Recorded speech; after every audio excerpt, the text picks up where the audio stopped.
պարոն Օրբելյան, երեք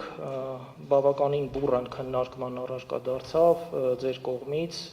բարձր դատարանին ներկայացված փաստաթուղթը արձանագրության մեջ Excel-ով կատարված հաշվարկների հետ կապված ենթադրյալ, այս բանը չեմ ուզում փաստել անհամապատասխանության մասով։ Հիմա այս առնչությամբ հարցադրումս հետևյալն է. ձեր հաշվարկներով քանիսն է, որքան է կազմում այն ընտրական տեղամասերի թիվը, որտեղ դուք վեր եք անել, ի հայտ եք բերել այդ օրինակ ենթադրյալ անհամապատասխանություններ։ Բարձր դատարան վերլուծություն եմ իրականացրել ISO 9001-ի և Sigma 6 ստանդարտի համապատասխան, որը որակի վերահսկողության ստանդարտն համապատասխան տվյալների մշակման դեպքում, և վերլուծությունը ցույց է տվել, որ բացարձակ թվերը, եթե չհաշվենք կուսակցության անցողիկ շեմը, կարող էր համարվել թույլատրելի, սակայն կա հսկայական շեղում այն բոլոր տեղամասերը, որտեղ որ առկա են խախտումներ, կամ դրանց 99%-ներ ոնց որ թե հաղթել է ԿՊ-ն։ Մնացած բոլոր տեղամասերի դեպքում, եթե վերցնում ենք առաջատարների դեպքում, ԿՊ-ի հաղթանակը մինչև 40-50-ի շրջանակն է մնում, մնացած բոլորում։ Այսինքն ըստ էության բոլոր տեղերում, որտեղ շեղում չի եղել, մնացած բոլոր կուսակցությունների և ԿՊ-ի միջև բաշխումը քիչ թե շատ համապատասխանում է ԿՊ-ի ձայների այդ 50%-ի շեմին։ Այդ տեղամասերի մասով մոտավորապես, ինչպես նշեցի, 98% թե 99%-ը շահել է։ Հիմա սա առաջին կտորն էր։ Երկրորդը մեկ վայրկյան, եթե թույլ տաք։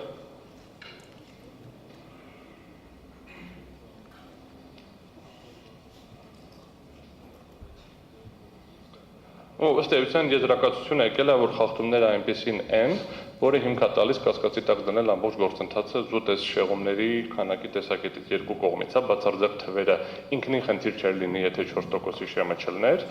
եւ այս շեղումների խնդիրը մեկ վայրկյան, ես հիմա ասեմ, քանի տեղամասում է խնդիր առաջացել բանով թվերի տարբերությամբ։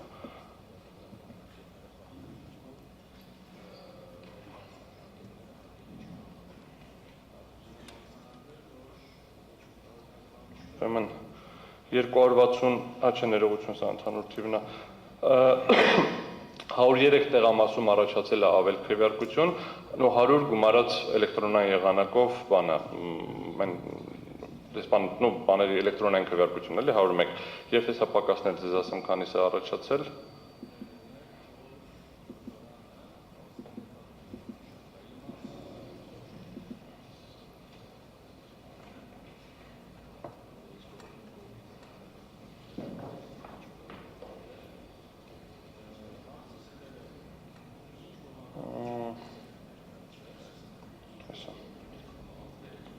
Եվ 300 տեղամասում պակաս։ Պակասի մասով շատ չեմ պնդում, որովհետև այդ թվում նաև երբ որ ուսումնասիրում ենք տեղամասային գրառումները, տեսնում ենք, որ կա, ասենք, երբ որ անձը տարել է իր հետ կամ փորձել է տանի, բայց ենթադրում է, որ 300 տեղամասում առնվազն մասնակիցների թվի եւ բանի հետ կապված այդ քվեատուփում արկա բյուլետենների քանակի միջև կա հակառակականություն, այսինքն կա քվեարկող, չկա բյուլետեն։ Դա կարող ունենա տարբեր պատճառներ, ինչպես նշեցի, երբ որ գումարում ենք այն վերևի 100-ը, գալիս է 25% շեղում։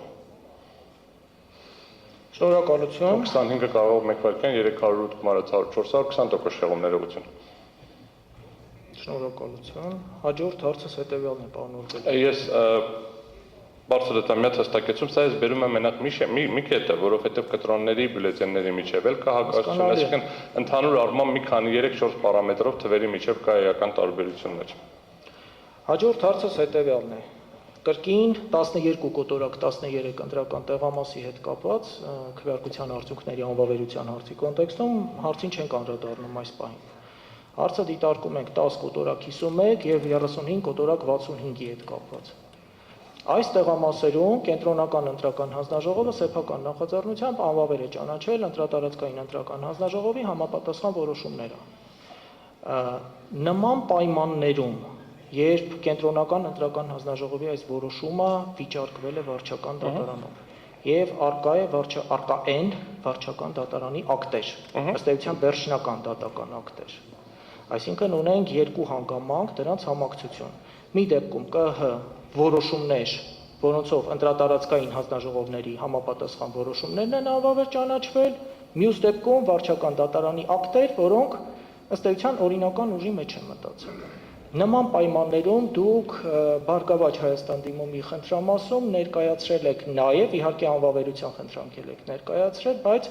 անվավերություն եւ մանդատների պաշտպան կարգի սահմանում այս պահանջի կոնտեքստում։ Արդյոք ձեր դիտարկմամբ, ձեր պատկերացմամբ հասկանալի է, որ որոշելիքը,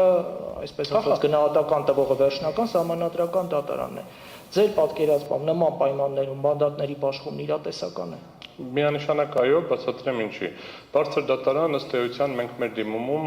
լրիվ ընկալելով, հասկանալով իրավական համակարգը եւ հասկանալով, որ որոշումներն են որտեղ վերանայվում եւ ինչ ընթացակարգով, խնդիր չենք դրել կենտրոնական ընտրական հանձնաժողովի այդ որոշումների բողոքարկման արդյունքում ընդունված ակտերը բարձր դատարանի կողմից վերանայելու։ Բայց բարձրացրել ենք երկու խնդիր, որով խնդրել ենք դատարանին այդ հարցերին անդրադառնալ, մեկը 48.1 հոդվածին կենտրոնական ընտրական հանձնաժողովի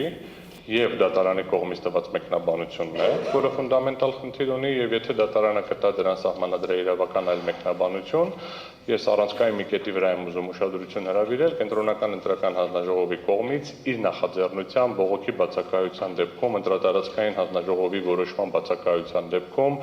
նման լիազորություն ունենալ եւ մասնակի անվավեր ճանաչել։ Արդյոք դա կենտրոնական ընտրական հանձնաժողովի լիազորությունների շրջանակի մեջ կարող է մտնել։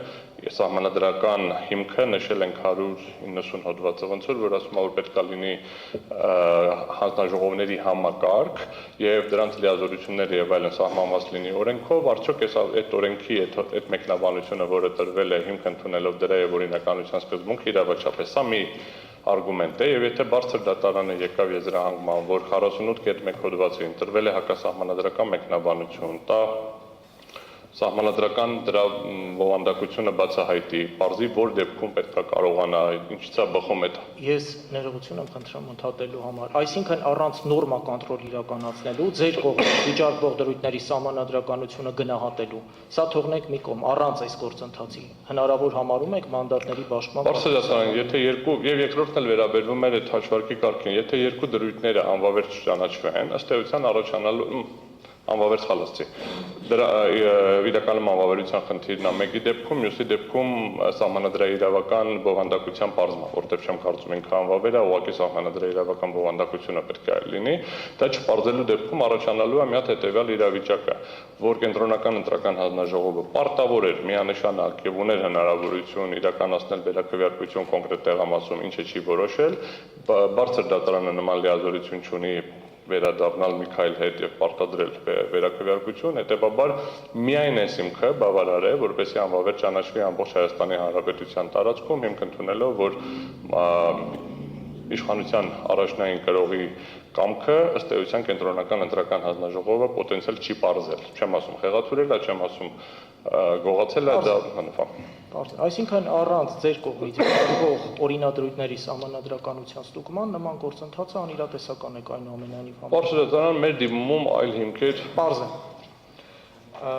Շնորհակալություն պարոն Օրբելյան, այս պահին ձեզ հարցեր չունեմ։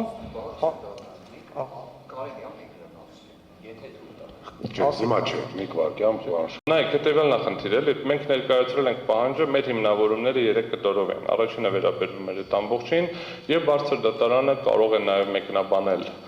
իր լիազորությունների շրջանակը եւ ըստ էության առանց սահմանադրաիրավական բնույթը քննարկելու, քանի որ սա ըստ էության առաջին աջանի դատարանն է քննության տրամաբանության միջոց։ Առաջին, որովհետև փաստի դատարանը քննարկում ենք, վեճ ենք քննարկում։ Եվ այս վեճի քննարկման շրջանակներում երրորդ տարբերակը այն է, որ բարձր դատարանը իր լիազորությունների վերաբերյալ որոշում ընդունելով որոշի, որ կաշկանդված չի վարչական դատարանի իր լիազորությունների շրջանակում մտնող հարակից դաշտում մտնող որոշումներով եւ ըստ էության գնահատի առանց գնահատելու դատարանի որոշման իրավաչափությունը մնացած բոլոր հանգամանքները հաշվի առնելով գնահատի համապատասխանաբար տվյալ փաստը արդյոք կարող էր թե ոչ, որովհետեւ բողոքարկվել է կոնկրետ ծավալով, կոնկրետ շրջանակներում դատարան այդ շրջանակների շուրջ Շնորհակալություն։ Բաժանորդագրվեք Արմաթ մեդիայի ալիքներին սոցցանցերում, հետևեք մեզ նաև Արմաթ Մեդիա AM կայքում։